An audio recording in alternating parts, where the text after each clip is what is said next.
Rhode Island Board of Elections. Campaign Finance. Guide for Candidates. CF1. Notice of Organization. This form registers a candidate's campaign with the Board of Elections. The form must be completed prior to raising or spending funds. Please provide current and reliable contact information. On this form, you may designate a treasurer. By default, a candidate is their own treasurer unless a separate treasurer is designated. A separate treasurer is required if the candidate raises or spends over $10,000 in a calendar year.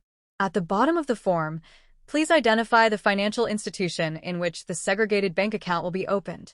Please do not include the bank account number, as this is a public form uploaded to our website.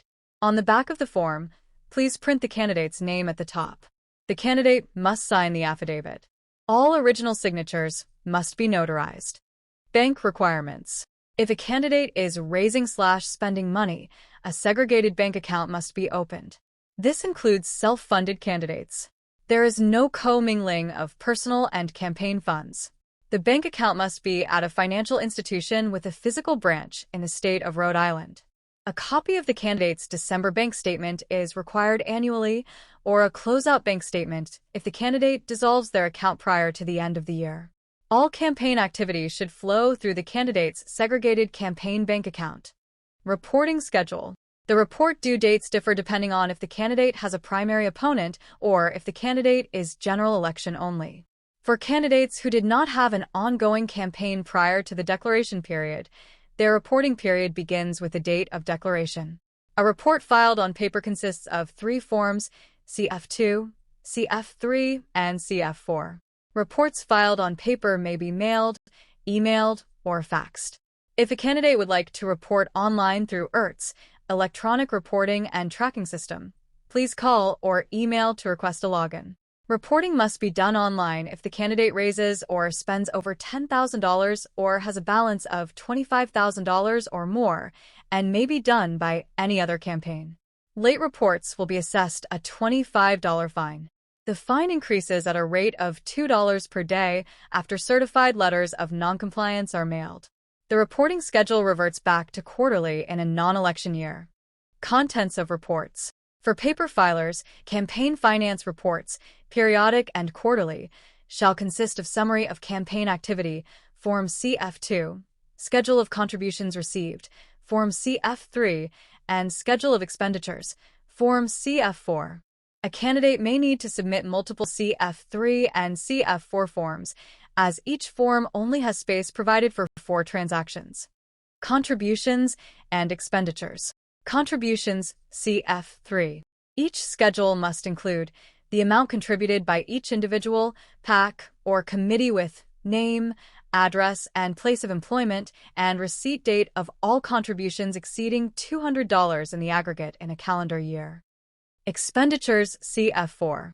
Each schedule must include the amount of all expenditures with name, address, date, and purpose of all expenditures that exceed $200 in the aggregate in a calendar year. Credit card expenses must be recorded in detail and list all vendors. Aggregate contributions/expenditures. Contributions/expenditures may be reported as an aggregate if a donor/vendor does not exceed $200 in a calendar year.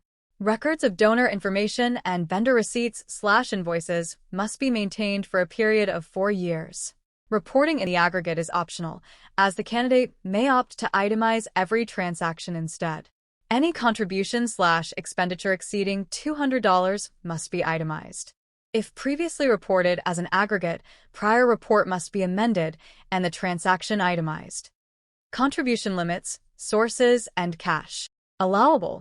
A candidate can receive up to $2,000 in a calendar year from an individual/candidate or political action committee, PAC. A candidate can also receive up to $25,000 and unlimited in kind from state political parties.